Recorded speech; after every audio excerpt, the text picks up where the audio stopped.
me what you see when you look at me.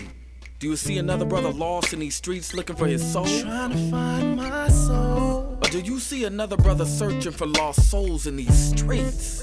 A street soldier. Street soldier. Here to help you get that chip off your shoulder, warm your colder days and sober your drunken ways, and find a way to help you get over these hurdles placed in our path. And this is not meant to amuse you. This is for all those who have questions but are afraid to ask. I won't be afraid. I won't be afraid. No. When times get hard, you lose your way. Open your mind and hear what I say. This is a message for the hard and the soft. To those who tune in weekly and to those who keep an eye out for 8 p.m. on Sundays and turn their radios off. The truth hurts. The cloth has been pulled. We're walking around half dead. Use this show as your IV. Alive and Free is a new movement. We've achieved self-destruction. A street soldier promotes self-improvement. Streets couldn't be no colder, so I gotta be a soldier. It shouldn't be this hard for me. Even when it seems so hopeless, I gotta keep my focus. I'm glad to be alive and free, yeah. Streets couldn't be no colder, so I gotta be a soldier. It shouldn't be this hard for me. Even when it seems so hopeless, I gotta keep my focus. I'm glad to be alive and free, yeah. This is the teacher show, everybody. This is the teacher show. This is the teacher show. I'm at home. I was a teacher for so long, so I'm definitely with a bunch of kindred spirits right here. And I think I've only met 2 of them, but so I love meeting people right on the show. And like I said earlier, tonight we're going to talk about the profession. And there is a serious teacher shortage, not only here in the Bay Area, but in California and across the nation. And we're going to talk about why, but more importantly, about the profession itself. And I wanted some folks who are in the classroom right now. And I had a couple of administrators that wanted to join and said, no, I don't want you. I don't want you. I don't want you. Because the rubber meets the road in the classroom. So I'm going to call names out and you raise your hand. So I know I have, you see, just like a teacher, I'm taking roll. See, teachers understand about roll. They're not taking roll. You got to take roll. Make sure everybody's safe. Lewis Grace, raise your hand. Thank you. There he is. Michael Williams. There he is. Michael Marius. See, I also got to take roll because I get somebody's name wrong. You know, when you say the kid's name, they say, no, I have to wait to say my name. They say my name. Or say my nickname. Don't call me that. All right. Mitzi Perez. Thank you, Mitzi. Eileen Young. There she is. Angel Reddick Ross. Harry Jamerson. There he is. And Nina Barker. Thank you all for joining us. What's up, Mr. Williams? What's up, brother? You can't be doing the people. You can't be doing the people that you know. All right, do Mitzi. What's up, Mitzi? Get your other person out the way right now. Okay. You got some Richmond Post alum up there. That's all I'm saying. We hot right now, so I'm calling her out. Well, if we shouting out, I'm gonna shout, "Hey there, Mr. Grace." Mm-hmm. What's up, Shark? I mean, Mr. Marius and Mr. Jamerson. Yeah. Okay. All right. Well, here's how we want to jump in, have this robust discussion and conversation about the profession. And let's start this way. Let's start with a quick, quick description of where you teach, what grade level, what you teach, and how long you have been a teacher. Okay, let's do that first before everybody get an introduction. Lewis, you're first on my list. Plus, you're right in the center of my Hollywood squares. So you go first. And good to see you again, brother. You're on mute. You need to unmute. All right, you got me? We got you. Okay, I'm Lewis Grice and I teach at Lowell High School. My subject area is mathematics. This year I'm teaching 9th grade Algebra 1. and I've been in the profession since 1978. All right, a veteran. Okay, Michael Williams. Yes, sir. Thank you. Hello, everyone. I am a second grade teacher in Oakland Unified School District, and I've been in the profession for roughly 17 years now. Thank you, Michael. Thank you. Michael Marius. Hello, everybody. I'm presently teaching at Morgan Hill Unified. I'm an instructional coach there, a teacher on special assignment. I have been teaching for quite a while. I want to say this is my 26th or 27th year, so it's been a minute. Thank you, Michael. Mitzi Perez. I guess I'm the baby of the group. So my name is Mitzi Perez Caro. I teach at Kennedy High School in Richmond. This is my 6th year teaching computer science. Eileen Young. Hi, everyone. Mitzi, I must be the baby too, okay? My name is Eileen Young. I am a special education high school teacher at Balboa, and this is going in my 4th year teaching. Okay. Angel Reddick Ross, who I had this amazing conversation with on the phone. Angel. I think I have everybody beat as the baby of the group. Hi, everybody. I'm Angel Reddick Ross. I've been working for 2 years as a teacher. I'm a special education math middle school teacher at Roosevelt Middle School in San Francisco. By the way, Angel, let's get this out the way right now. Let me see that. You got a t-shirt on, right? Yes. All right, Mrs. Stell, go I ahead. see my sister Greek on the Zoom. All right. Hey, girl. All right, Stell, go ahead and do it. I'm gonna get my turn. I'm gonna wait till we hear from Miss Barker, and then I'm busting out. Okay, all right. Okay. I'm gonna go ahead. Harry Jamerson. Hello, everyone. My name is Harry Jamerson. I teach at Bret Harte Elementary in Double Rock, San Francisco, and this is my 3rd year teaching. Okay, and Nina Barker. Good evening. I'm Nina Barker. I teach at Ralph Bunche Academy, and I teach biology and chemistry. And this is my 6th year teaching. Okay, you see, we got a range, and that's exactly what I wanted. We got a range, newer teachers, veteran teachers, K through 12. All right, Lady E. I don't know if you want me to talk about my teaching career, but Yes, first, gonna be you part of the interview. Yes. oh, okay. I am a retired teacher counselor. I taught in the classroom for 4 years at Commodore Stockton in Chinatown at 4th grade. And then I moved to John Muir Elementary here in San Francisco as a school counselor.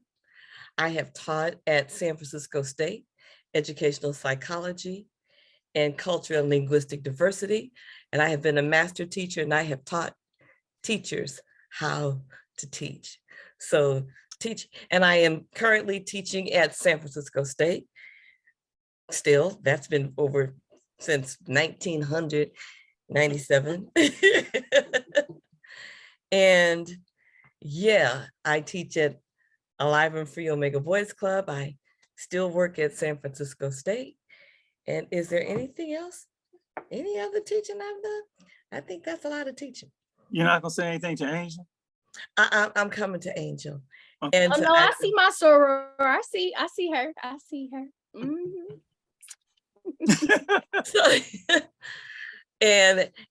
But I've got my AKA sister, so I'm definitely gonna shout out to my Pink and Green. I just call them, all right, Miss Pink and Green.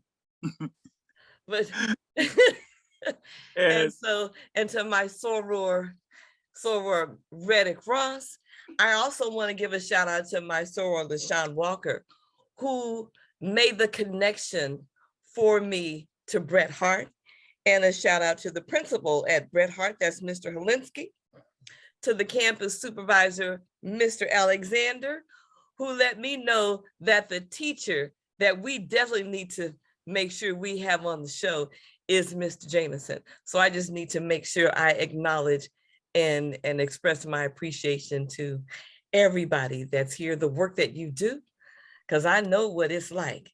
and then a shout out to Mr. Grice, because I love it and I appreciate you, because when we call, you say yes. And I want you to know that I appreciate that.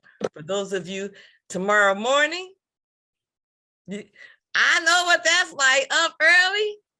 And so I appreciate your time here tonight, because you've got Monday morning that's coming. So thank you. And Dr. Marshall, back to you. Well, since we do acknowledgements, I got to acknowledge Marshall Brines over at Oakland, who put me in touch with some of you. And let me just say,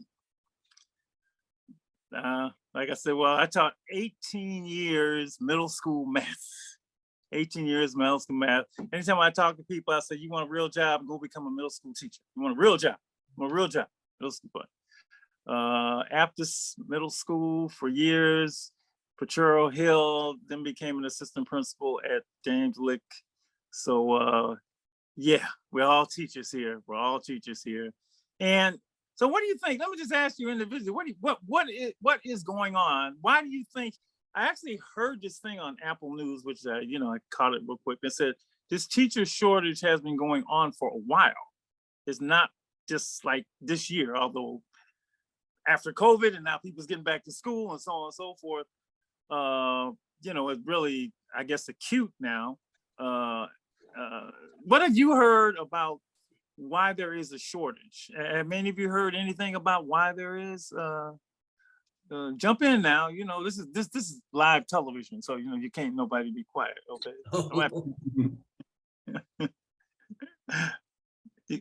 Well, I think I'll speak up. I think one of the biggest things for a lot of teachers, in my experience, was the safety, right? Not knowing if we were going to be safe being amongst thousands or hundreds of students in a space where COVID is real, and now monkeypox is real, and the flu is real. What are we doing to put in the proper precautions so that we're keeping not only our students safe, but our educators safe at the same time? Yeah, I've heard that. Anybody else heard any reasons that there is an acute teacher shortage? Jump in. I'll chime in, Dr. Marshall. I've heard the same, and I'll add on to that salary is, of course, a major depictor of why there's a teacher shortage. Support, not only from district, but from administration, and also from the state, and also nationwide. COVID, there was a big exit from the teaching profession because of the safety issue, as my colleague had just stated, and also respect. So RESPECT. Okay. Hey. I'll chime in on the respect bit. I think all of my teachers can agree with this when people say that teachers are glorified babysitters. I get told that from teachers and non-teachers. And I think that sentiment was only heightened by COVID, where parents had to do a lot of the lifting at home with their students, or lack thereof, I should say. And so coming back into the classroom, a lot of teachers are expected to extend a surplus amount of grace that we're not necessarily given in essentially making up for 2 years of lost developmental time, social time, academic development.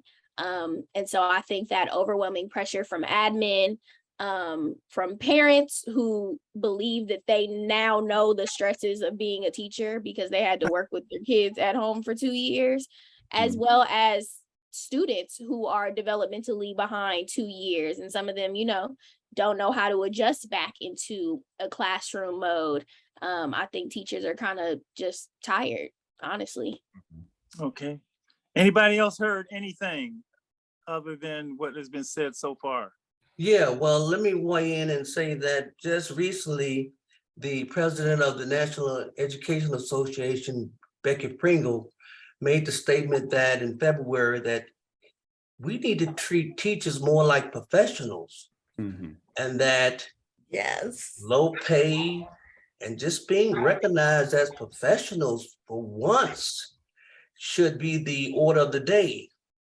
And that it brings to mind a question I asked my students in class about professions and moving into the real world, who all wants to be a teacher, and nobody raised their hand. I said, hey, what's up with that? I said, teachers don't make no money, Mr. Grace.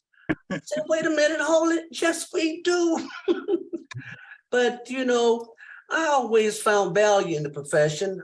It's a noble profession. I really was attracted to it right off the bat when I got the summers off. Hold on, Louis, I'm gonna get to that. Hold on. I'm gonna ask you, what do you, in spite hearing all of this, why are you going there tomorrow? Well, we're gonna do that in a minute. We're gonna do that tomorrow. Louis, I gotta tell you this about making no money. You know, those of you have known for years, especially when the show was on Cameo and soon we'll be back on, these drugs dealers would call the show and I'd be like, man, don't be selling no drugs. And he said, man, what do you do? I'm a teacher. Oh man, I made more money in an hour than you do in a week, in a month. And I said, it ain't about money, man. But no, I heard that. I used to hear that all the time. It was the drug dealers were telling me how much money they made and blasting me as a teacher. So I get that. I get that. And you're right. Nobody raised their hand. And that's the other thing I wanted to throw in here. It seemed long, and I think I mentioned this a lot, you know, I talk about for years when I asked young people what they wanted to be, it was rappers or athletes. It was athletes and it became rappers. I don't hear a lot of rappers no more, but I hear entrepreneurs big time. Mm-hmm. Everybody want to be an entrepreneur and everybody want generational wealth. And you're right. I have not heard one of them say, you know, I want to be, even if they want to go into, you know, social work or something like that to help people, they haven't specifically named the teaching profession as something that they want to get into. And, you know, teachers, I guess, actually have a statement by the great historian John Henry Clark, who talked about at one time, that was the most revered position in the Black community. The teacher, oh man, you know, I mean, you know, and there's a reason for that. So let me get, has anybody heard this one? I've heard school shootings. And you know, now, you know, that obviously that sort of is a source of concern. I don't know if any of you have been, you know, teachers can take guns to school now, you know, in some places, and, you know, have firearm training and so on and so forth. And I've been on record, I ain't sending no kid I know to no school with no teacher who got a gun, okay? I ain't doing that, right? You want to say something, Michael? I was just resonating with what you're saying. I was just saying that in California, you know, I can't carry. I can't carry, but it's a serious issue. I mean, how many years have we been dealing with, you know, if someone has an issue, they want to go where they're going to make the most impact. Where can you make the most impact? You hit the youth and you hit them where they're all gathered together. And where is that? Every single day from 8 o'clock to 4 o'clock in the afternoon is a school. So that is an issue, Dr. Marshall. So I was just agreeing with what you were saying. Thank you. Yeah, these are all things that have cropped up. Another thing that has come up is the freedom to teach. That is really under assault now from places. I'm not going to just say places, but and it's funny because my first job as a teacher, I remember I was 22 and I taught high school seniors, and I look younger than all the kids. Everybody knows it, who's heard the story knows, you know, and I taught my first class teaching, I taught Black history. Man, I don't have no afro no more. But then I had an afro at that time, you know, a little afro. I had my dashiki on. I walked into Woodrow Wilson with these kids and I was on fire, man. You talking about, look, I was like, they thought Malcolm X that walked in the classroom. And I don't know if I'd be the way it is now.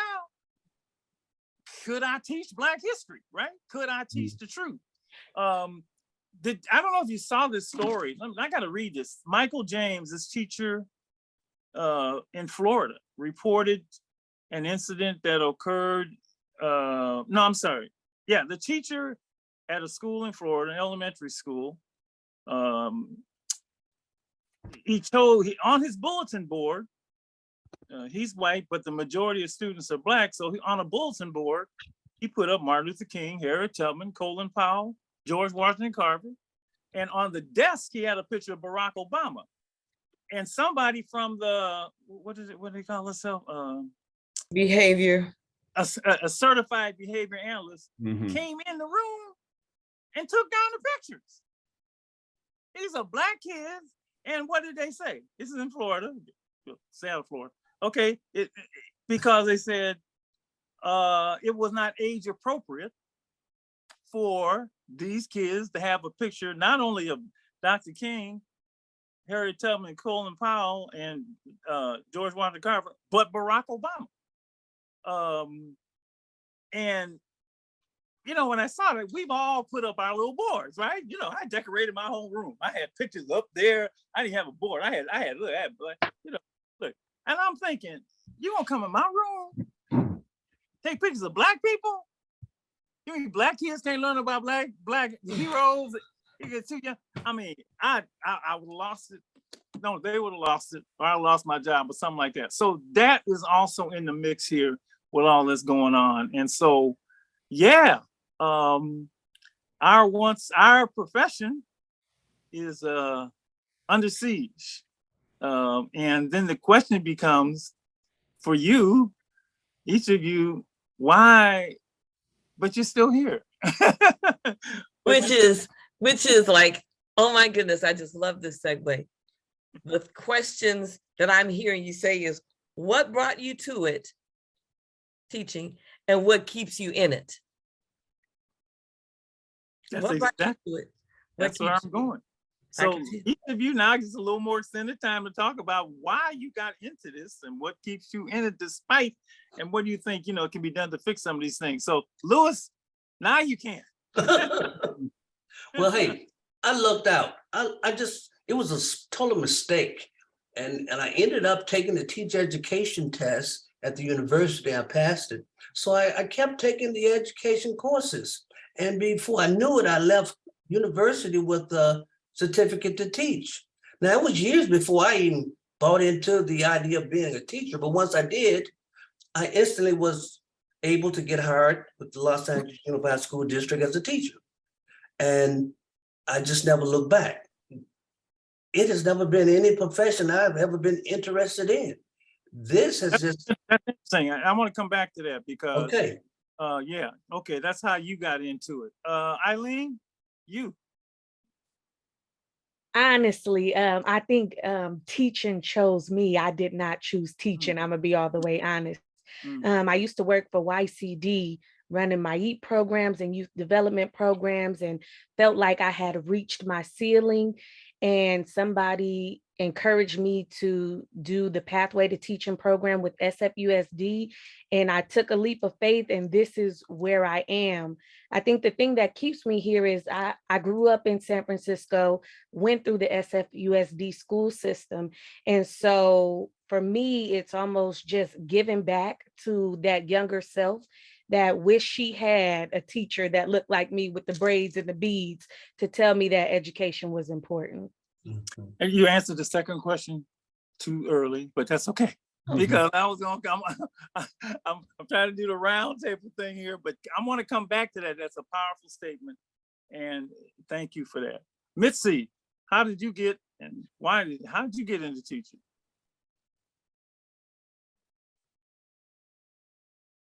You're good? Yep. Oh, we can't hear her, huh, Ann? Okay, while you work out your difficulties, we'll come back. Nina. Okay, so I always say that I got into teaching by accident. One of my friends was on her way to a job interview at the district. This was in Montgomery, Alabama, years ago. And her car broke down. So she teaches math. She's been teaching forever too. So I picked her up because I was close. She went upstairs to the interview, came back down. She said, they need science. I told her, you have a degree in biology, go up there. So I went up and the lady I did this little interview and she hired me. And what keeps me in it. No, don't tell me what keeps you. Oh, okay. That's how you got to. Okay. Okay, that's how you got into the profession. Right. Okay. Michael Marius. You know, I'm hearing a very common theme here, and that's similar with me too. Teaching found me. I never considered being a teacher when I was in college. I thought I was going to be an artist, you know, designing soup cans or something down in Southern California. What ended up happening is after I finished college, I moved back to my hometown, which is Fresno. Not the community to live in if you're going to be a commercial artist. So I was looking for a job. I knew some people who worked in the school system, and I asked, hey, are you guys looking for a teacher's aide or something? And the gentleman told me, you know what, Mr. Marius, if you go out and get your teaching credential, I'll hire you as a teacher. And although I never ended up working for that particular district, that is how I ended up getting into teaching. Okay. Harry. Yeah, teaching. Initially, I wanted to be a lawyer, and then my mom, she's a national board certified teacher. She's like, well, while you work on that, you should start subbing. So I started subbing at West Contra Costa Unified School District, and then as I started to see that there wasn't people who looked like me that was educating, folks that look like me, it became a calling. And I've just been privileged to, come from a family of educators. So I've been supported in this profession since day one. Thank you, Harry. Angel? I feel like God always had it meant for me to be a teacher, but I never really realized it because he presented it to me in so many different ways. I'm a dancer. And so growing up, I always assisted in my dance studio. In high school, my math teacher, Miss Ferrara, she was the one who signed me up for the tutoring program that was at my school. I went to Drew College Prep in San Francisco, right next to Cobb Elementary. And at the time, I was like, Miss Ferrara, I do not like kids. I'm tired of dealing with kids. I deal with kids all day. I was like 15. I was a kid myself. Talking about I'm tired of dealing with kids. And she was like, no, your personality is perfect for it. You can do it. I'm going to sign you up. You have no choice. So she signed me up. I started tutoring at Cobb, and I was one of the only Black students at my school. And so all the other tutors that I worked with were white, and I was the only Black tutor and the only Black female tutor working with a bunch of Black kids. And so a lot of the kids could relate to me in that regard, and I became like their big sister, and I kind of fell in love with teaching. But I was on that tip of like, teachers don't make any money. I want to be a dancer, even though dancers don't make no money either, but that's a different story. And so going to college, I was a child who was bred for education, how people are bred for sports. And so my family was definitely money driven. They were like, you're not going into anything that doesn't make any money. So I originally went in as a business finance major and failed my classes miserably. Cried every night. I was miserable. So one day I looked at my resume and I thought like, okay, you've been working with special needs kids, you've been working with children, you're a dancer, let's go look at the education department, because I didn't even have the grades to declare my major. So I walk up to the education department and they're like, we could put you in the major today. And I was like, okay. Called my mom, told her I was changing my major 2 years into college. She was like, are you gonna graduate on time? I said, I hope so. She said, okay.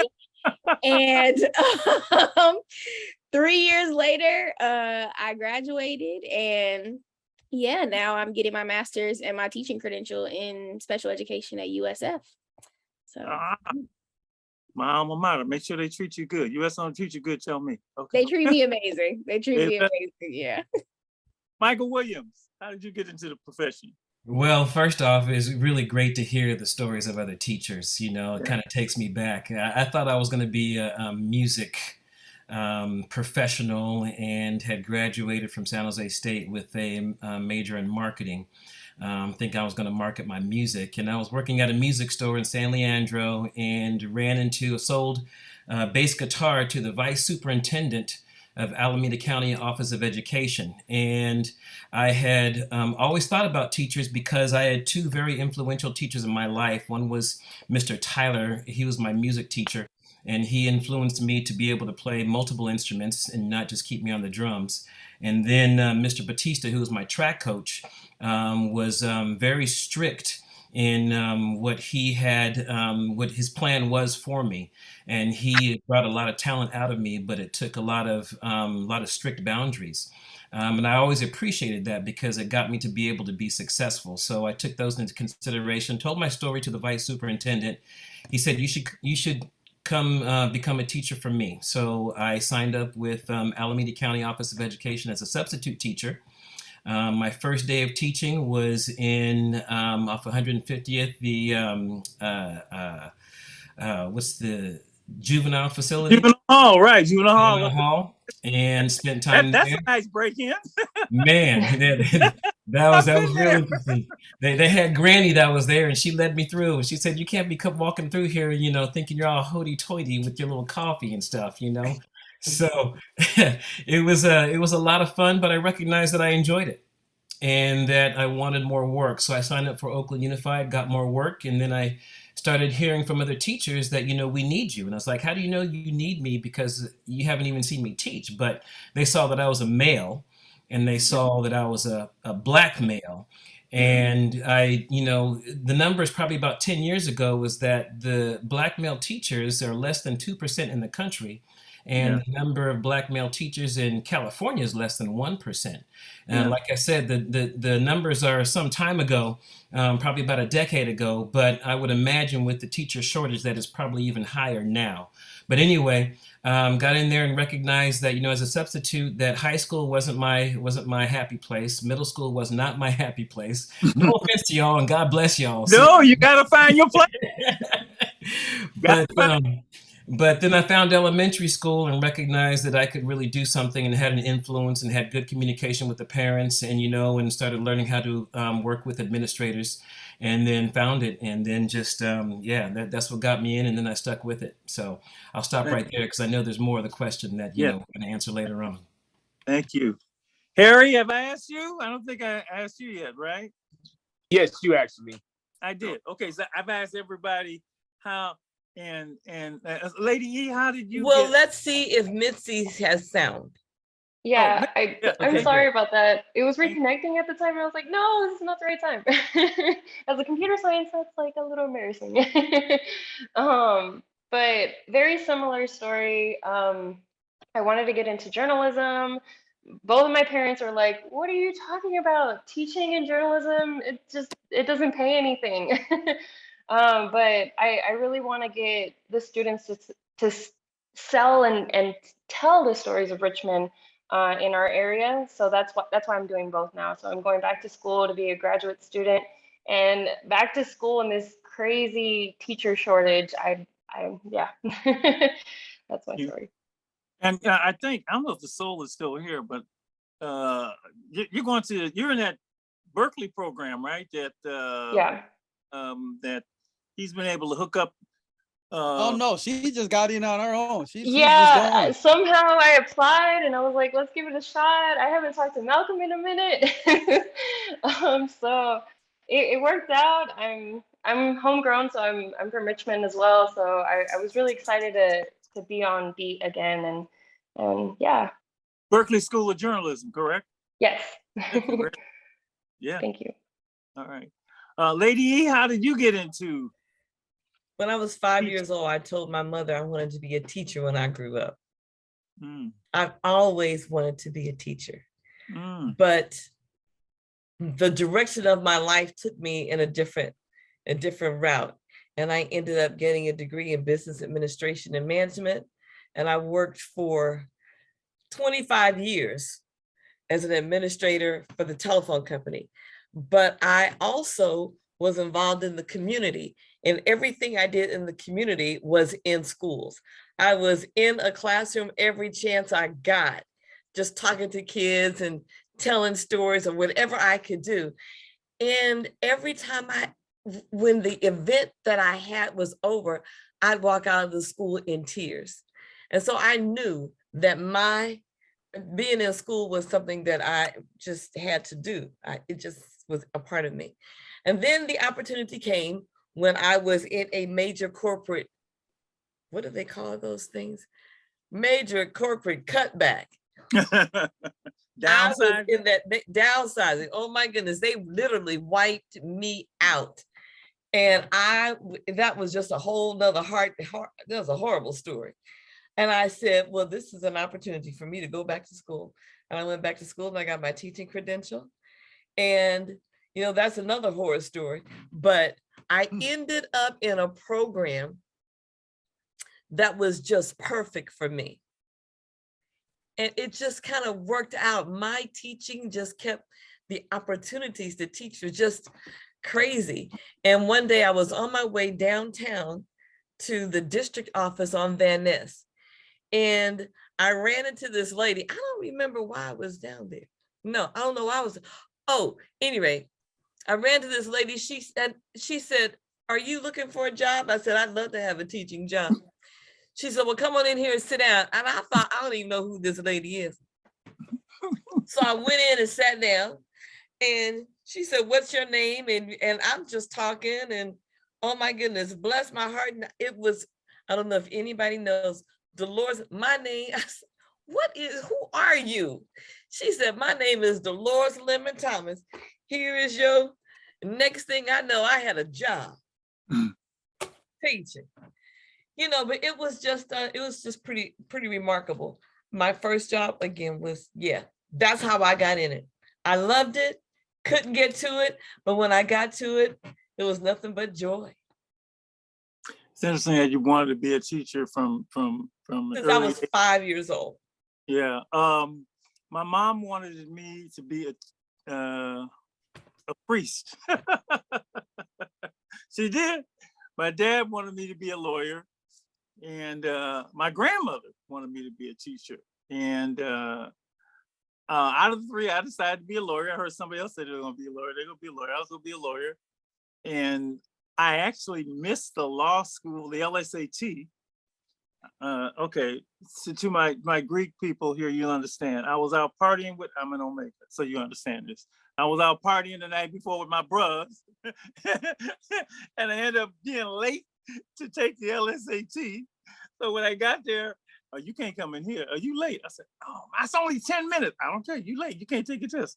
So I was sort of the campus, everybody, I mean, I was the rebel on campus. I was BSU president.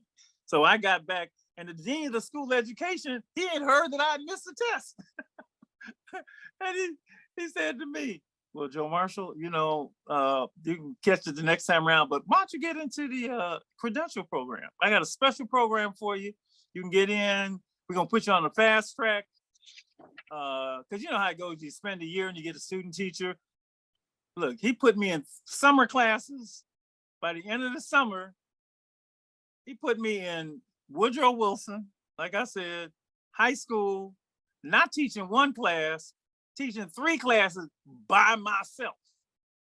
I had no master teacher. I didn't look at me like, I had no master teacher. I went in there with them kids, and I've heard this a couple times. You talk about falling in love. I fell in love. I was like, oh man, I had them kids in front of me. I had a chance to shape their little mind. Oh man, and I never, look, I kissed law school, but I never thought about going to law school after that. And that, you know, that was it for me. I happen to think that teaching is the second most important job in the world. And I ask the kids this a lot. I mean, often I say, what's the most important job in the world? And I usually get the first one, and that's being a parent. That is the most important. And I always tell people, President Obama used to get criticized for being a dad.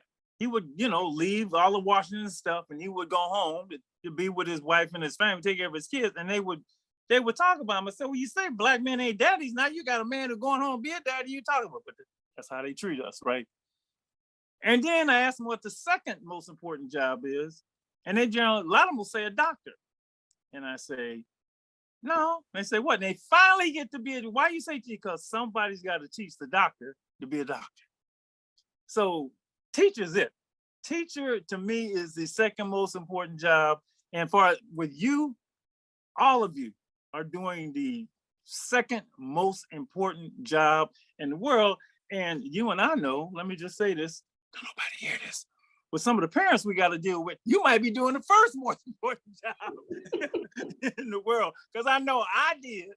and they was calling me daddy when their daddy wasn't there. Y'all understand that? For any of you, was there a teacher in your educational experience that impacted you?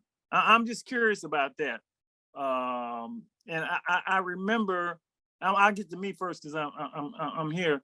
I'm a little Catholic boy, you know, went to Catholic school. And I'll never forget my first grade, Sister Marie Antoinette. I thought she was an angel for real. I really thought she was an angel. In fact, and this I show you naive, wouldn't know. I thought they wore them things the whole time. I thought they went to bed in them habits. I mean, I thought they slept in those things. But I was a small school in St. Louis, and she was actually my first, second, and third grade teacher. You know, while I was there before I came out of California. I mean, she was like, man, if there was everybody I ever wanted to run to again, it was my first, second, and third grade teacher. The other was moving on to Catholic high school. I went to Loyola High School in Los Angeles, sort of the S side of the South. And interesting experience. I remember I had this English class and when I was my junior year, and it was a writing class, and I didn't think I was doing very well. And each week the teacher would read the papers of, you know, we had to turn in these writing assignments. And I'm sitting in class one day, and he said, well, somebody did an excellent job in this essay, in this composition, and he never named the name. And he started reading the paper, and it was mine.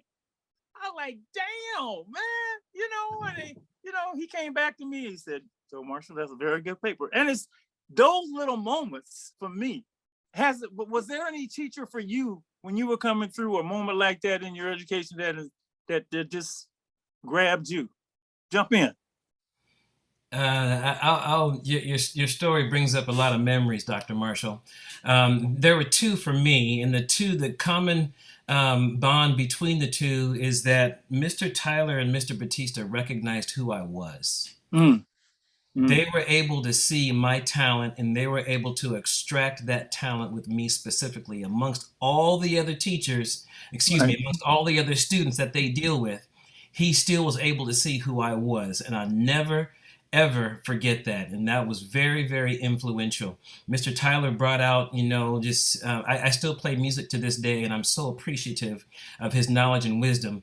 And Mr. Batista taught me discipline that I severely needed at that time. And I'll never forget that, because through that discipline, he was able to extract my talent, you know, which got me into college. So I'll never forget that. And those were the two main. But also, I'd be remiss if I didn't say there's a panelist here today that was very influential as well too, over many band practices and over many games of pool and hanging out, and you know, which is, you know, Mr. Marius down there, and he's been in the game way longer than I have, but he would let me know and share stories, and I would ask him questions, and just through his conversation, him being a male, him being a Black male teacher, you know, working in Oakland, you know, just really gave me the confidence to really just go out there and do it, and to do what he's doing. And it's just, yeah. So I got to give him credit for that. But those were the influences that really,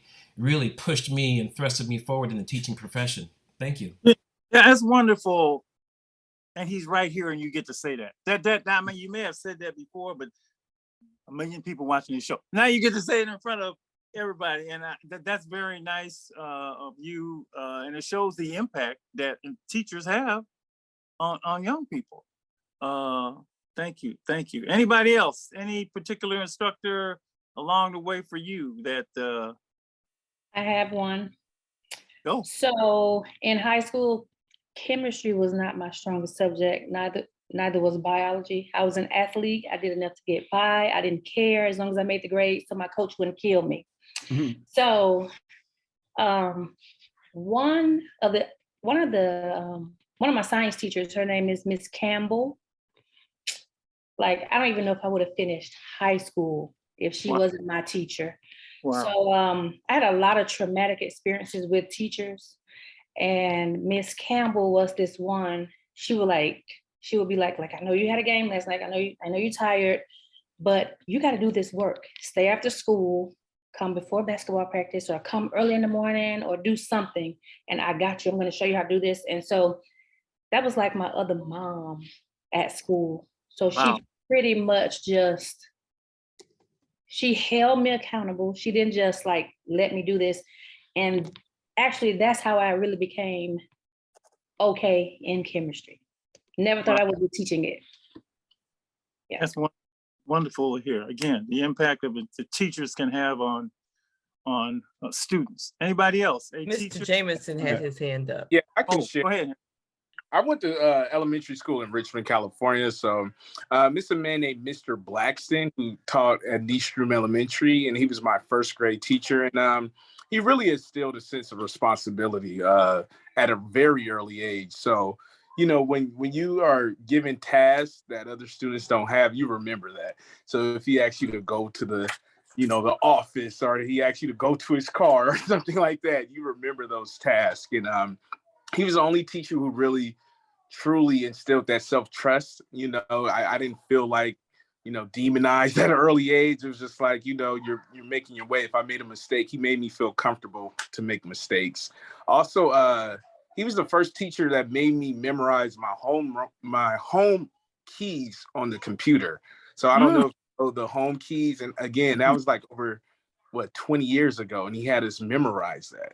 And like to this day, I still remember that. So he was just a remarkable man. Thank you. Go ahead, Michael. Yeah, number one, Brother Michael, man, thank you. I really appreciate that. You know, Yeah, you got to that was- mention all the lessons I gave you in playing pool, you know. But who was better? Who beat who? You know, to be honest, man, it was back and forth. It was back and forth. Depend on the day. You know, the teacher that comes to my mind is my fourth grade teacher, Mrs. Barrett. And the reason why being in her classroom resonated so much with me is because she was the first teacher who really pushed me to make honor roll. Because I remember the first quarter, I had, I think, like 5 B's and 1 C, and you needed to have a 3.0 to make honor roll and go to the skating party. Well, I didn't make it, of course. So she worked really hard with me that next quarter, you know, to make, I think it was a math grade, to make sure that my math scores were up higher, and I did so much better. And from that point on through the rest of elementary school, through 8th grade, as a matter of fact, I made honor roll. And because of that, just because of that extra effort that she put into me personally, you know, to see me succeed, that just really has stuck with me. Wonderful. Wonderful. Go ahead, Angel. I have two. They were both my high school teachers, Miss Green and Mr. Free. Earlier I spoke on being one of the only Black students at my high school, and that really affected my experience, especially coming from really diverse elementary and middle schools. Going into that environment when I have a very, as my mother would say, bold personality. That is not everybody's cup of tea. And, you know, being in environments where I wasn't really familiar with white people and white teachers, I was familiar with code switching, but that just wasn't me. I didn't feel like I needed to do that because you're gonna take me as I am. And the students that I went to school with didn't really vibe with that very well. But my two teachers, Miss Green and Mr. Free, they really saw me for who I was, and they really accepted everything that I came with, good, bad, ugly, indifferent. And they were my biggest advocates. I got bullied my freshman year, really bad, cyberbullied, and they, you know, brought it to the principal's attention. They made sure like the whole entire school had an assembly. All the teachers had a meeting. They were constantly calling my mom, checking on me, making sure I was good. Anytime I had financial issues with tuition, they were calling everybody. They were telling every single teacher, like, we need to make sure this girl doesn't transfer.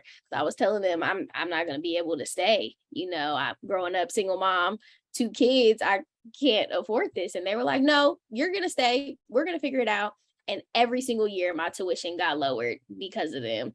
Oh, what a wonderful. Yeah. When my grandma passed junior year, they let me sleep in their classrooms. I lived in Antioch. So commuting from Antioch to San Francisco, I was waking up at 5:30 in the morning every morning. My mom works for the city. So they would let me sleep in their classrooms. They would give me lunch. They would take me out to eat. Like, they just made sure I felt at home.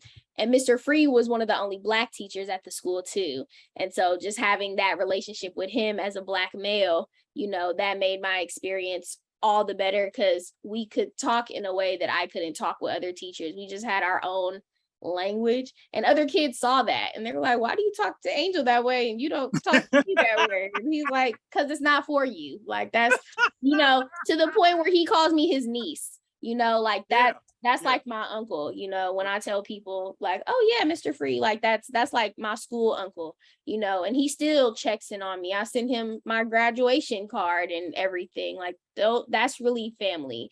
So yeah. Wow. Wonderful. Oh, that is Wonderful.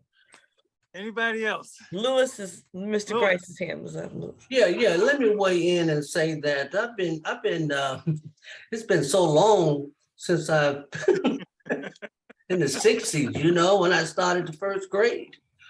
But what impressed me when you asked this question was the style of all the teachers. All of my teachers at this time were probably of African-American descent, you know, well-dressed, good-looking.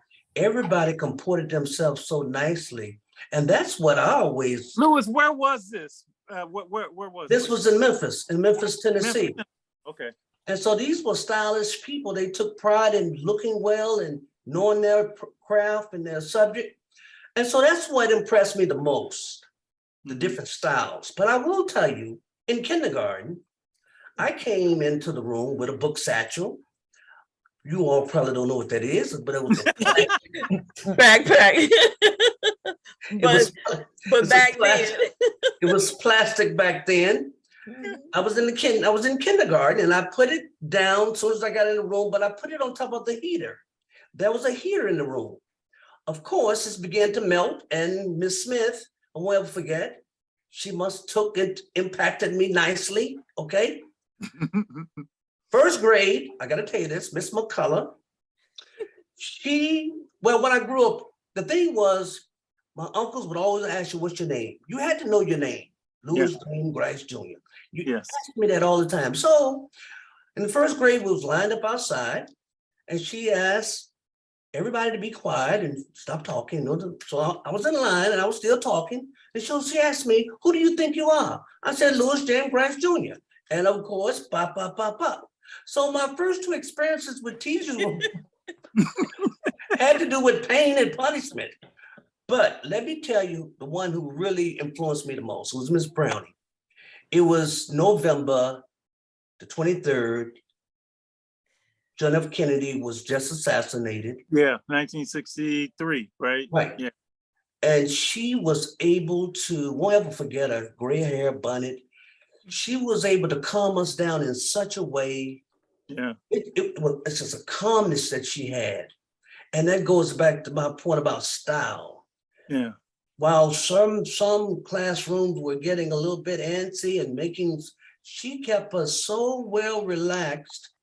And that's what I thought was the most important thing about the teachers, is the different styles that they had and demeanors. And that always impressed me more than anything else. And one other teacher, Mr. Goodlow, in high school, the goal was to walk on one side of the hallway and like the highway, right? But the kids wouldn't do it. So what he would do is stand in the middle of the hallway with a boa constrictor around his neck. Oh, God. Are you serious? No, come on, no. He's biology now, so he would put this boa constrictor around his neck, and trust me, he made sure that there was space in the hallway.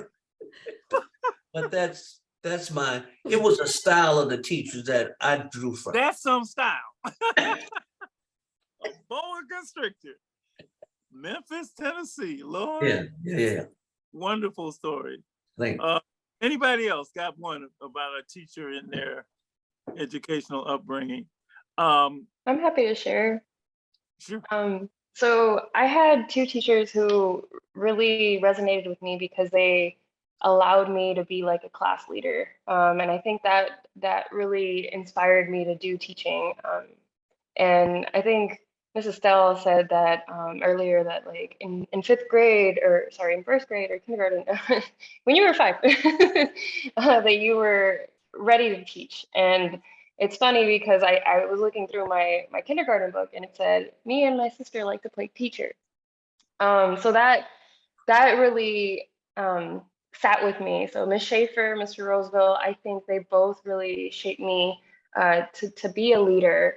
And that kind of pushed me in the right direction. And I think one of the things that really sat with me was like that brown and black kids often have imposter syndrome very, very like hard, especially when they go into college and university.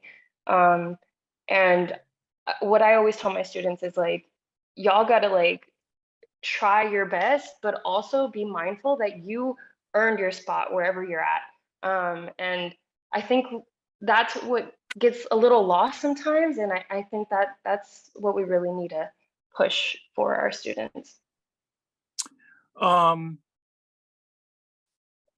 I've learned who the good teachers are in via a couple of statements. So I want to see if these statements resonate with you. The first one is, and these kids would tell me, oh, they just doing it for the money. Yeah, I've heard that a lot. They just doing it for the money. And to me, that always meant they don't really care. They let us do what we want to do. That's a statement. I still hear kids say that. I've heard kids say that just this year when I get kids, they just doing it for the money.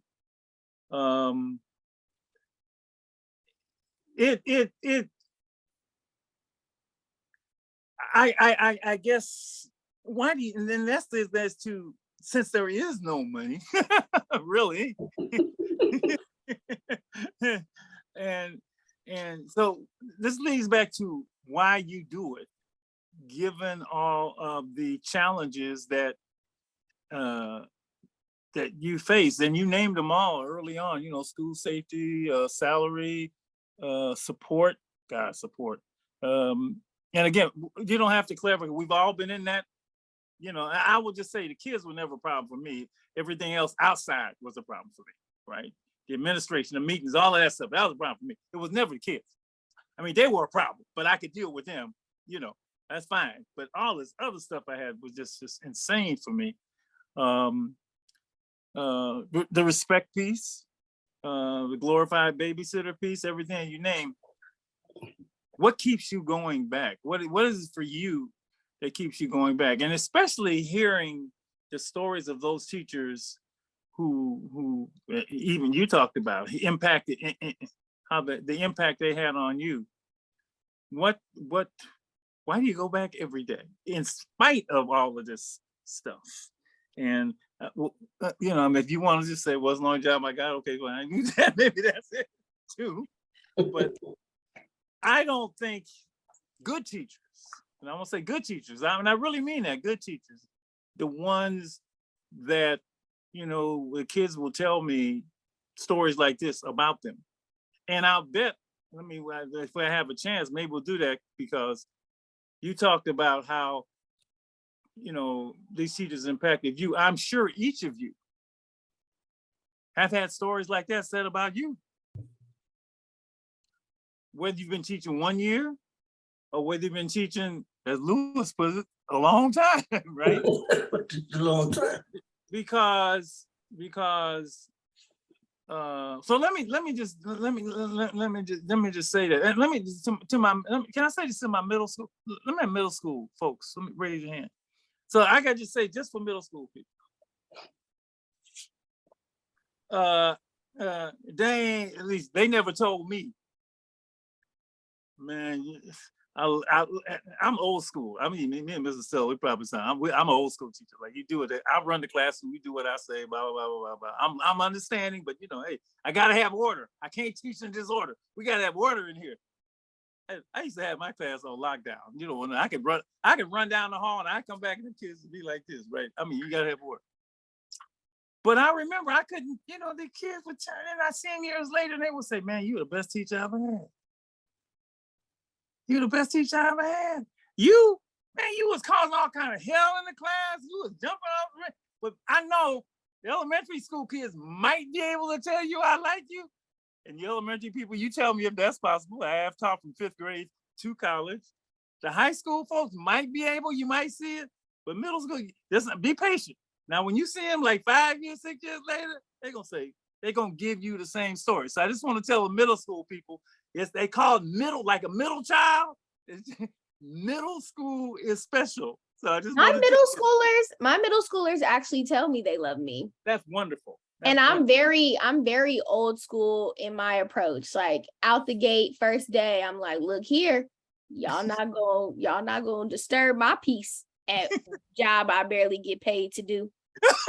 So we can have as much fun as y'all allow if you do what you need to do. The second you stop doing what you need to do, fun time is over.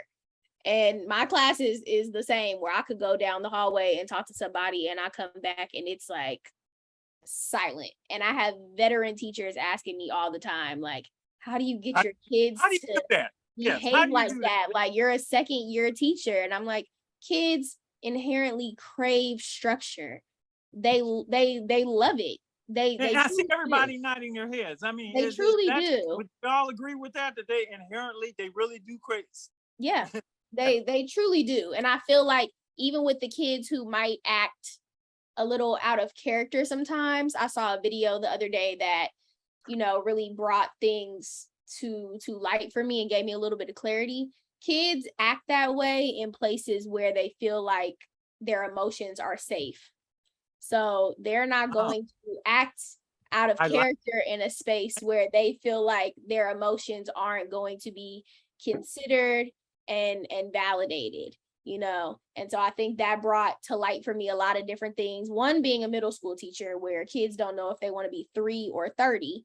And then also being a special ed teacher, you know, that has its own challenges. I think, you know, hearing that gave me a sense of like, okay, I can do my job a little bit better now, knowing that my kids may act like this when, you know, they're feeling safe with me. But my kids tell me all the time, even my ones that have their days, when I ask them like, why are you acting like this? And he's like, you know, because I know you're gonna understand me, and even though I give you grief, like, you still work with me, and I really appreciate that, because a lot of other teachers don't work with me. You know, I hear that from my Black students, my Black boys especially. They're like, no, Miss A, you're really hard on me and you sound like my mama all the time. But I can tell, like my mom, like, you're gonna keep working with me. And, you know, they sense when teachers are tired of them and don't want to deal with them and put them in the back of the class. They feel that. And I feel that. And I felt that as a middle schooler, you know. So I think I continue to do it because I'm like, no, I get where you're coming from, you know. And kids just want to be heard. They want to be validated. They want to be loved, even on their worst days, you know, and having the understanding that all the things that they're doing and going through is developmentally age appropriate. That's right. Will keep you from going insane at work. That's right. Because I used to be in my feelings a lot. And it's funny. I had to learn that on the job. I don't know if any of you had to do that, because that didn't come through in the teacher education classes I had. No. Right? When I got in there quickly, I realized all the needs that these young people had. And teaching X's and O's, at least for me, was one thing. But I had to go way beyond that, because they had so many needs. So, you know, let somebody else speak to that. Your style. If I can just jump in real quick for Angel, when they are on that day and they need that little extra because they're being a little extra, put a time limit on it. Say, okay, you got 30 more seconds to do that. All right. And when that time is up, come on back and let's do what you know you're supposed to do. All right. We're going to count down. All right. So you got that time. I'm going to give you 30 seconds, 60 seconds. Ready? Give them time limit. What works for each of you? you know, you heard what works for Angel, and you heard Harry talk about, Lewis talk about his style, the style of the teachers. What works for you? Go ahead, jump in. This works for me. Good morning and welcome back to Lowell. I'm Mr. Grice and you're not. Now, I'm gonna have to steal that one, Mr. now, wait a Gray. minute. Now, what I've done is I've just invited them and welcomed them back to class. It's an inviting statement. And I set the tone right away. And I found out the hardest part of this profession for me was getting to the classroom. If I could get to that room okay, my day was nice. But I had to invite them, welcome them, and let them know that this is how we're going to be doing this. And I do it every morning. Now, here's the kicker. The one day that I wouldn't do it, I said, Mr. Grice, wait a minute. You didn't say the thing. So I knew that it was contagious and it captured. They wanted to be invited and welcomed. And when I do it every day now instinctively. Not a morning goes by.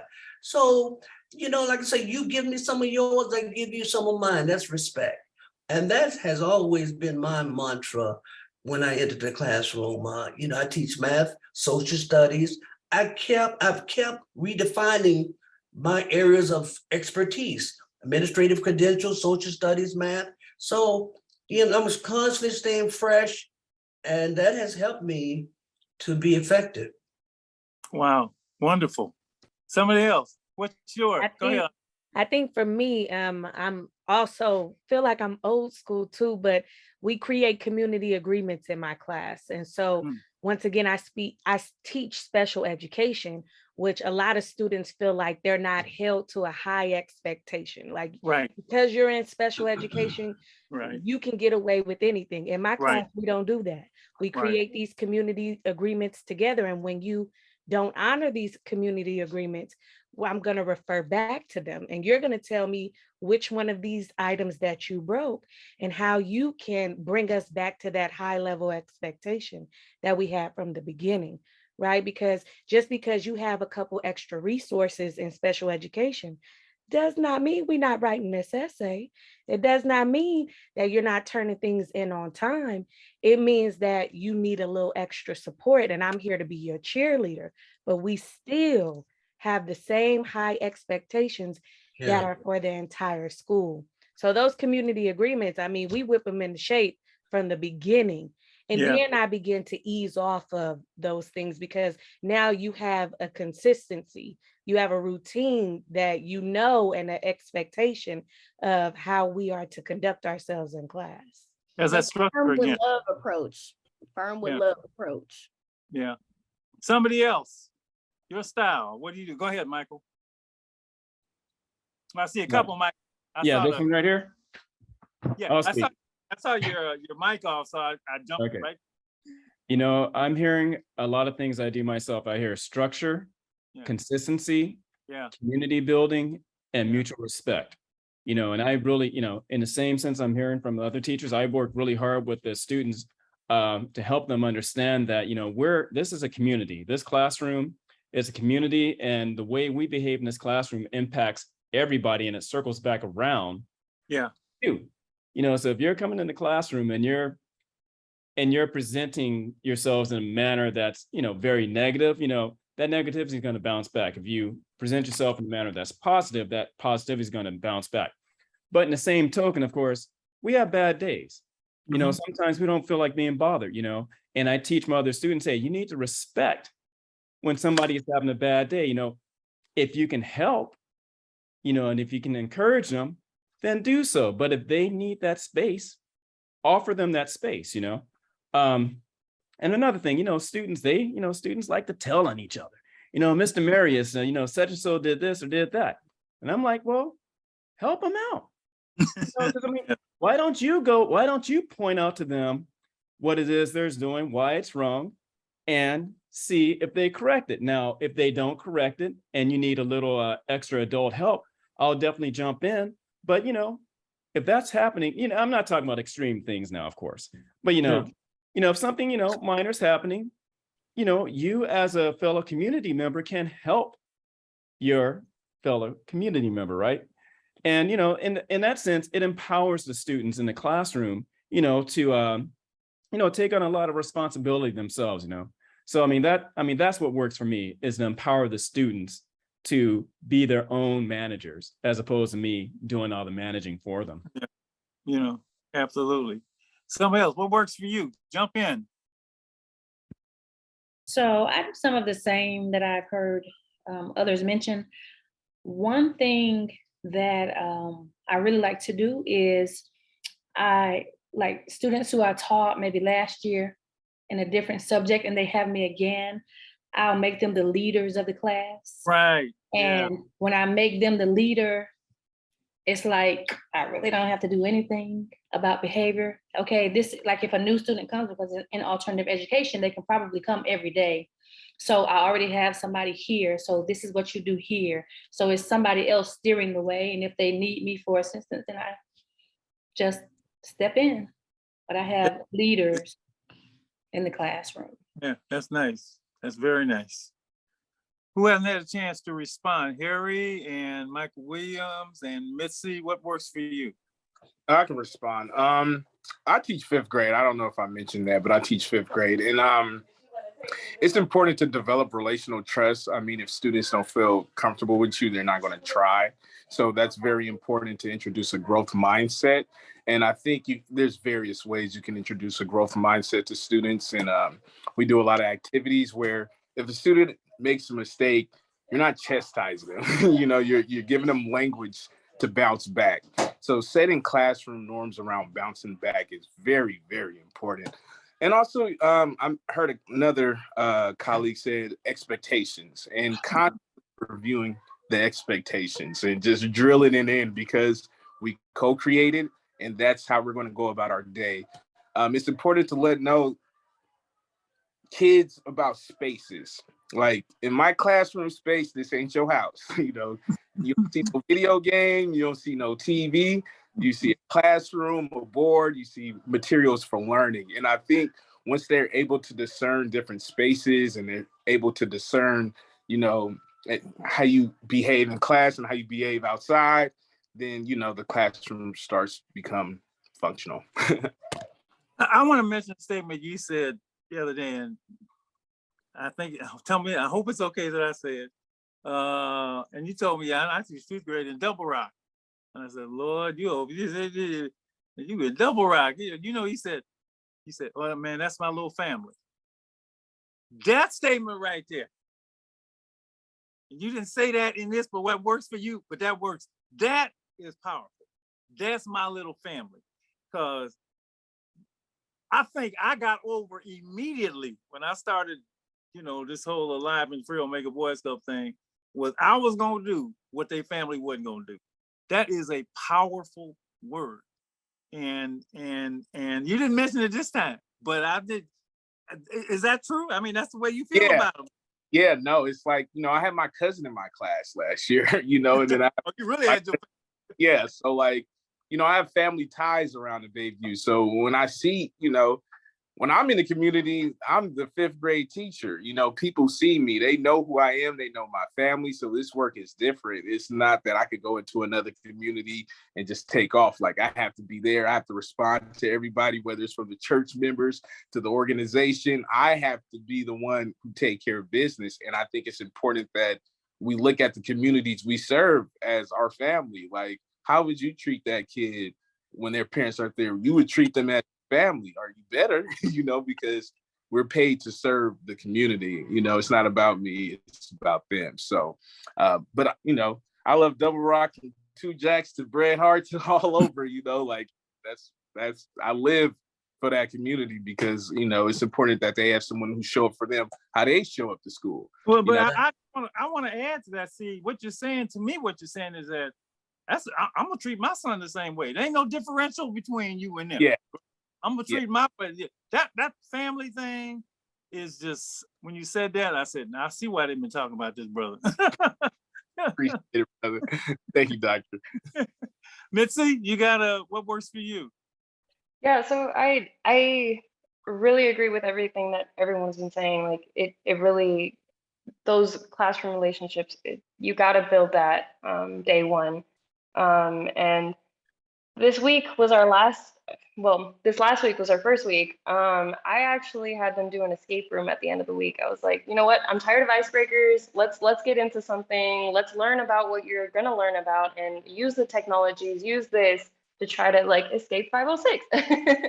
And they loved it. And I try to use things that are like in their mediascape that really resonates with them and that they love to do. Like we're gonna do a TikTok at some point in the year. So that's really what I enjoy doing with them. Who hasn't had a chance to say what works for them? Did I get everybody? All right, Michael Williams. So first off, I just need to say that the stories that I'm hearing are just absolutely wonderful, and they resonate deeply. And I can relate with everything that everyone is saying. And congratulations for coming to your truth. What works for me comes in the form of a story. My first year teaching as a credentialed teacher, you're right, Dr. Marshall. They don't teach you about classroom management in your credential program. They teach you how to do elaborate lesson plans. They teach you how to look for the standard. They teach you what you need to teach them, but how you get that information into a student's mind is a whole different subject. So at first, I really wanted to be, I wanted everyone to respect me. I wanted to respect them. And, I wanted them to like me. And then, I didn't know about the boundaries as far as teaching a class. And yes, I did have experience as a substitute teacher, but I didn't have the experience of doing report cards, being responsible from their learning from the minute they come in to the minute that they leave. So my first year of teaching, I was successful. We had a good relationship, but they really didn't get much learning, and there really wasn't any boundaries. And then I recognized that, and I told myself never again. So the second year I came in there, I lost the desire to want to be, respected by them. And I put demands on them and learned how to get those demands. Started putting boundaries on them, made sure that we had structure. And getting to that structure is a whole different conversation because each student is different. So, and that takes a whole lot of, management. And that's one of the reasons why it feels disrespectful to not be respected by administration in the district because of the personal relationships that we have to go through, not only with the students, but with the parents in order to get the education into the child. So, but when I put boundaries on the students, something amazing happened. And I believe that one of my sisters had said it earlier, is that when you put boundaries on a child, then they respect and they love you more. And I never understood that until my second year of teaching. My first year, I recognized that we had a good time. We said goodbyes and, got cards and stuff like that. But my second year is when they actually came back and they showed me how they appreciated. They showed me how they learned. They were able to regurgitate the things that we had learned. And from then on, I've always been, and you guys keep saying old school, but old school really is the only way, because I'm not going to be able to get an education into a child unless there is structure. If they have emotion, and the thing that's really so tough about teaching, at least with here in Oakland, when I'm at a non-Title I school now, which is a different animal, and that's a whole different conversation. Most of my years have been in a Title I school. Getting through the emotions of what that child is going through, getting through the emotions of what those parents are going through.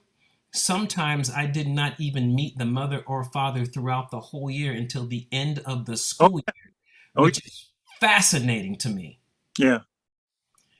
So, but placing boundaries, getting the classroom management in order, making sure that things are right for me to be able to educate the child. And then I really appreciate what Mr. Marius had stated, is that I also, even in second grade, I teach the students to become teachers. They copy me, and it's funny when they copy me. It's really hilarious. I get a chance to see how I am to them. But what they see is they see someone placing boundaries. And when they tell someone a rule that I don't have to say nothing, I can just sit back and be quiet, and someone else is saying, so-and-so, you got to do this, and so-and-so, you got to do this, and so-and-so, you didn't do this. And then I acknowledge the student for being a teacher and a leader, and then everyone else tries to live up to that. They really want to be respected in that fashion. And when that happens, it's magical. It's magical. So what keeps me coming back, Dr. Marshall? Yeah. Is those feelings Yeah. right there, and being able to give that autonomy to other human beings and watch them use it. And just a quick point of reference, thank you for the message that I got from a couple of listeners. And I taught this child, Medina, some years ago. Goodness gracious, she was in first grade, and they sent a message on Facebook. I got the message through here on the Zoom.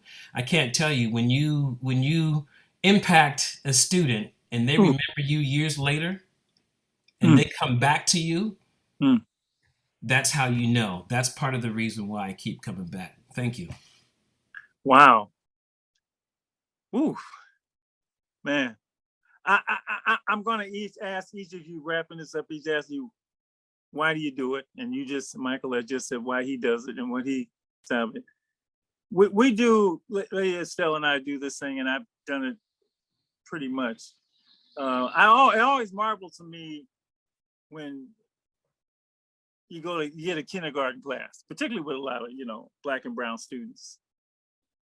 And you ask them a question and they can't shut up. At least the ones I see. Everybody want to ask everything. It used to be by the 6th grade, but now I'm gonna say by the 4th grade,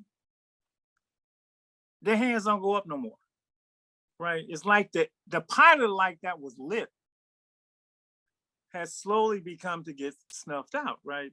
And I would have conversations with kids from the 4th grade, 3rd grade, or even 3rd grade, all the way through high school, and ask about their experience in school.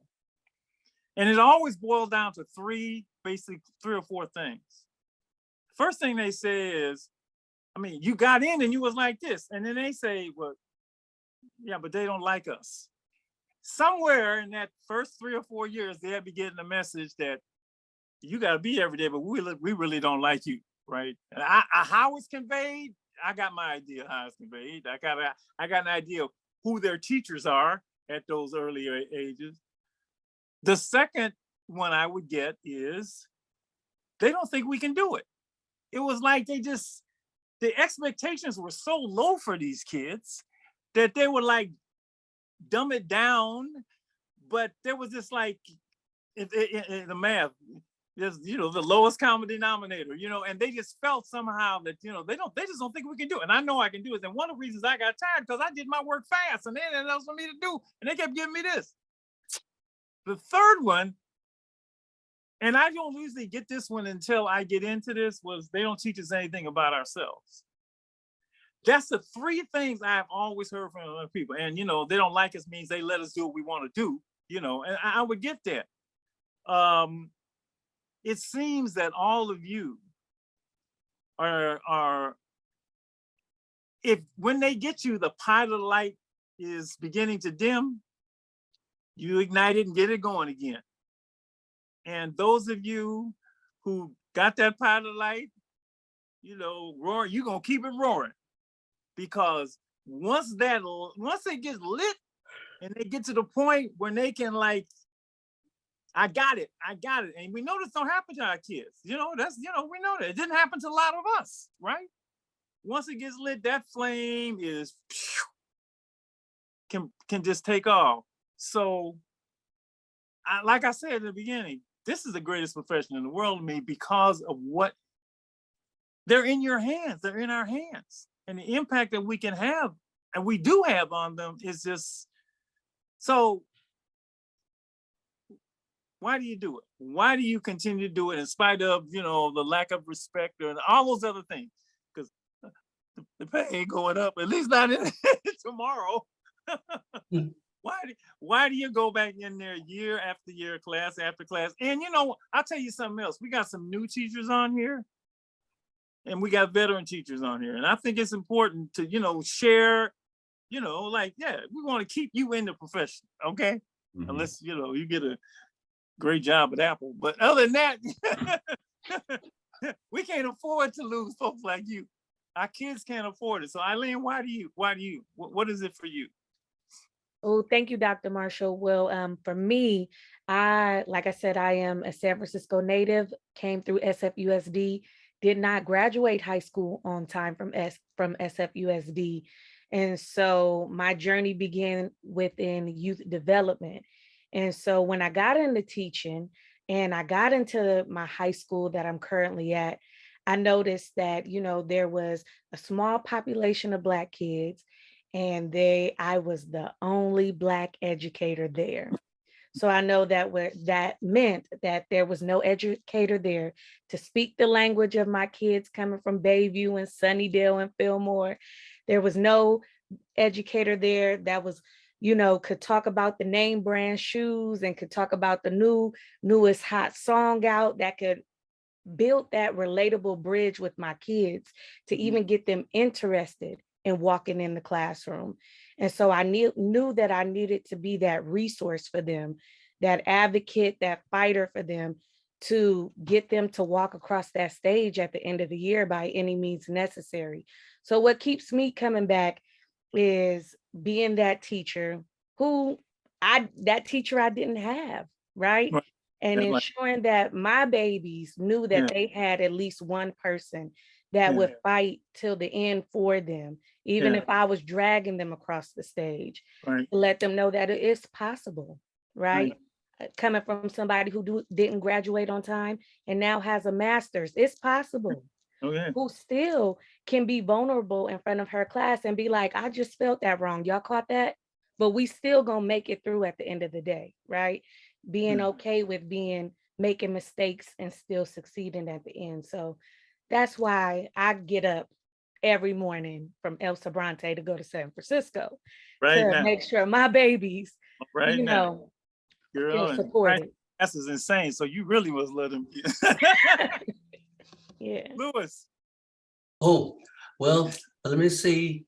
I spent the past 10 years working with alternative programs, kids who dropped out of school, 17 and a half and older, 19, 20, young parents. And I had to find a way to reach these young adults. So I created this thing I call Student Office. And you're not so much a student, but you're coming in to set up your office to create a way for you to do what it is you need to do. If not now, when? If not you, who? You're an adult, you gotta get your high school diploma. And so that worked out nicely, so I still use that platform. You're coming here to set up your office and to think differently about getting yourself educated. Yeah, you're a student, but you're more of an entrepreneur at this age. So I keep doing it because it gives me a way to be creative, to keep extracting ideas, ways to impact young learners. And this creativity, when you see it in them, it's amazing. It just energizes you to say, oh, let me try this now. And so it has kept me refreshed, energized, and I just think that this is probably the noblest profession I could ever participate in. Like I say, the hardest part is getting up in the morning, getting there. If I get there, it's like getting to the gym. The hardest part is getting there. It's a slam dunk, I guarantee you. And I enjoy it thoroughly, okay? Thank you, Lewis. Michael Marius. Oh, let me say one other thing too. Oh, go ahead. I'm in the last stages of completing my dissertation, and I wrote about this exact thing. How to serve underserved students. And so I said, I'm not going to argue about it. I'm just going to write about it and let it be a process for other practitioners. And this is where we are now. Thank you. Great job. Michael? You know, what it boils down to is I just enjoy it. From the time that I first started up through now, I've just always enjoyed the energy that I get when working on the school campus.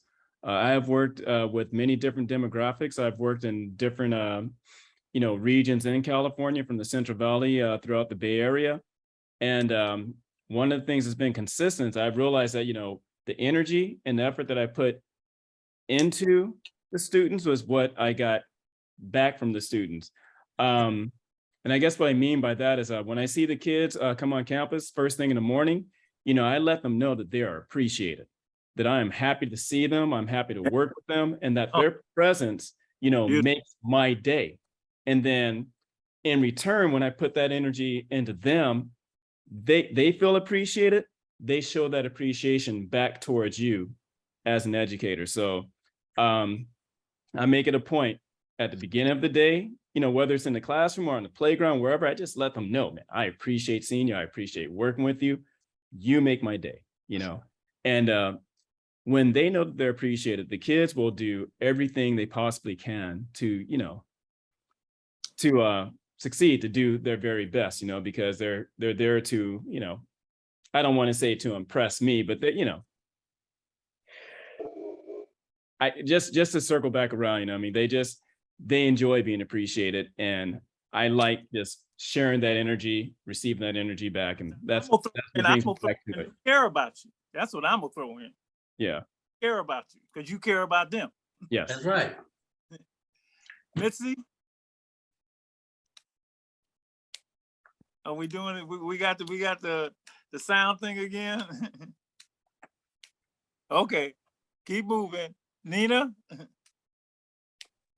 For me, it's a mandate. Like I have to, I must. I don't want to do nothing else but go to my babies every single day. So my very first year teaching, we had to have social skills. We had a social skills period, 30 minutes every morning. And on these mornings, we would do like pass the yarn. You know how it's like circle. The only person who talks is the person who has the yarn. So one of these days, we went around the circle, all Black kids, and 10 of these kids were a part of families where nobody had a high school diploma. Yeah. And that did it for me. I was like, oh no, it stops right here. Like nobody for generations had a high school diploma. And I was like, okay, I'm here and I'm gonna be here. So that's why I do it. Angel. I think the simplest way to say it is who else is gonna do it? I find myself at work all the time. I'm the only Black teacher at my job. And up until last year, I was the only Black female teacher in the last like 6 years, I believe. And my coworker, he actually quit. So now I'm the only Black teacher at the school. And so, yeah, I find myself in a space of thinking like, who else is going to do it? My mom says all the time, a lot of people are good at knowing subjects. Like people are good at math and English and history. That doesn't mean that they're a good teacher. That is correct. That just means that they're good and knowledgeable in what they know, but not everybody is fit to teach that information. And so, having teachers like that who are amazing at the information, even especially in college, amazing at the information, horrible teachers. You see, there's no college people on this list. I just want 12 people because y'all. We don't want to talk to them right now. That's another radio show. I think, just wanting to be that teacher that isn't only good at what I know, but also good at relating to the students, I feel like is very important for me. Similar to what Eileen said, being that face that they can relate to. Not only am I, I'm Black, I'm a woman, but I'm also young. I was only in middle school 10 years ago. I'm only 24.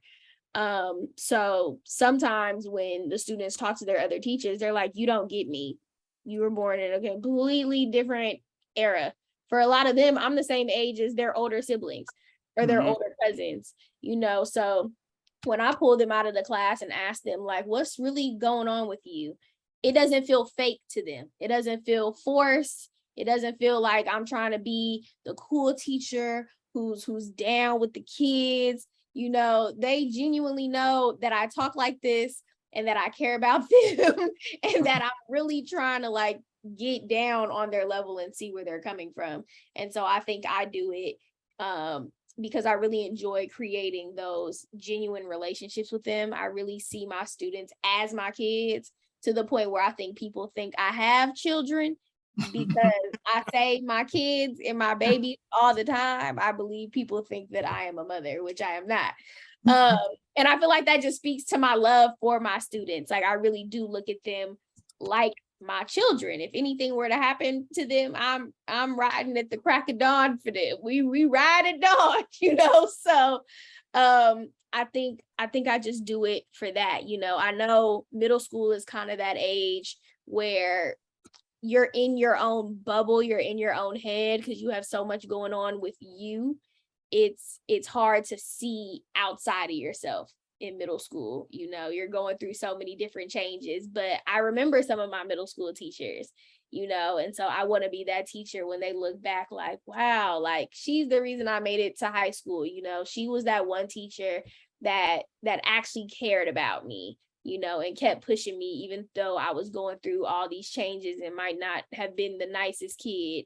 You know, I want to be the one that creates that safe space, you know. And like Eileen was saying again, like, to be that one trusted adult that if they don't have anybody to go to, they know they could come to room 11 and I'm gonna be there, even if it is my prep or my break, and that's my paid uninterrupted time. I'll let them interrupt me for 5 minutes and send them on their way. But yeah, I just want them to know that they have a safe space with me. So I don't think anybody else is gonna do it but us on this call. Thank you. Harry. Yeah, I got a few points. I think it fulfills my sense of purpose. I'm just really committed to empowering its community. I think everybody on this call is committed to empowering the community and like empowering all children. I want to shout out San Francisco Alliance of Black School Educators, because without them, I wouldn't be here. They invested in me, they trusted me, and they counseled me through this work. I get coached by them all the time. So, you know, as much as I'm a teacher, I'm still a student in this profession. So I really appreciate them.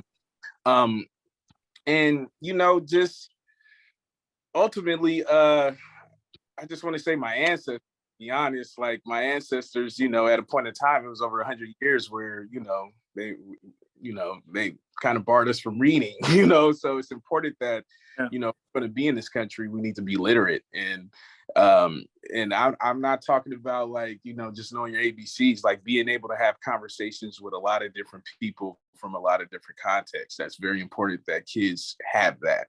And, you know, when you Black, you just got to work twice as hard. So, you know, Absolutely. Yeah. So, you know, that's very, very important, you know, for students to carry that tradition, even though it's hard. You know, sometimes you get overworked, but at the same time, it's going to mostly be true. So we need to make sure we prepare our kids to, you know, compete in this environment. I know everybody's like, oh, kumbaya, but no, you know, our kids need to feel empowered. You know, I'll just say for me, I love it. I love it. That's my word. I love it. I love it. I can't see myself without it. I mean, I just, you know, it's just part of my being, part of my love. Lady E, I'm gonna let you do this. I said to you that we were only gonna be on, you know, this thing is so good, we overtime, and you gotta get up, you gotta get up and work in the morning, but Lady E wraps everything up. I wanna do something I've never done before, usually on these shows. Would you like each other's information? If I can, would you like that? I got everybody's information now. So this group is a special group. I'm just telling you, you got the second most important job in the world. And so I will get each of you each information we have to look out for and support each other.